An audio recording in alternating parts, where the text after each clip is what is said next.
Right, I want to return to that report I took you through last night, the 2022 Australian Electoral Study. It's an ANU, a deep dive into the election. As said, in politics, I think it's one of the best documents around. It's available for all of you to read at home.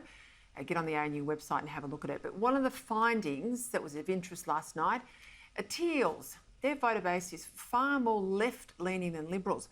Only 1 out of the 5 Teal votes in May came from people who previously voted Liberal. So 4 out of 5 Labor voters.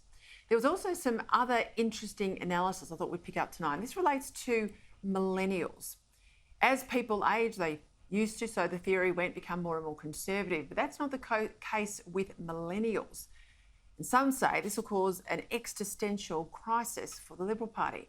Joining me now, political analyst Jennifer Oriel and the Executive Director of the Menzies Research Centre, Nick Cater. Nick, I mentioned the term existential crisis. They say that the millennials won't vote Liberal as they age, unlike people that previously start lefty when they're at uni and then become more conservative as they age and mugged by reality and mortgages and all of that.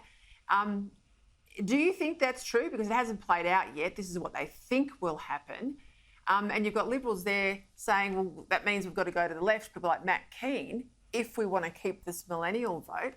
I'd argue that's not the case, but what do you think?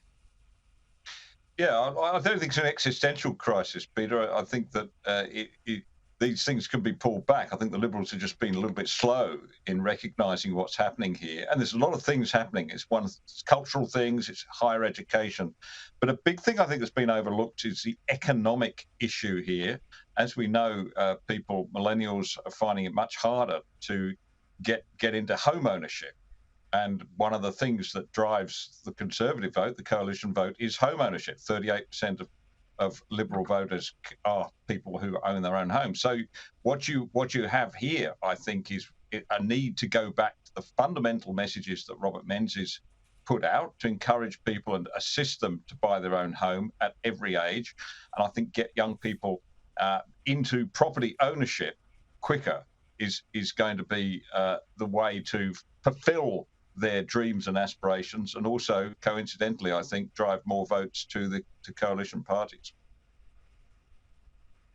Another thing, Jennifer, I thought that really struck me was allegiance. So in 1967, 72% of us voted for the same party from one election to the other. Today, that figure's 37%. So politics is a lot less tribal. The votes are a lot less rusted on. We know, right across the community, people aren't volunteering like they used to. They're not going to church and other organisations like they have in the past. Is this a broader societal change, and what sort of challenge is it? Hi, Peter. Yeah, look, I think the issue of millennial voting is an interesting one. We have to remember that this generation most of them have not lived through a severe financial crisis as adults. And I think the big change that's going to happen in the next few years and in the lead up to the next election will be that the economic story, the economic picture is going to decline. We'll have a decline in the standard of living in Australia. And as Nick has said, the big ticket issues will be cost of living, affordable housing, and I think some family-friendly policies. But a community engagement strategy is also really important. You just mentioned that we don't see as much volunteering or church attendance and so forth.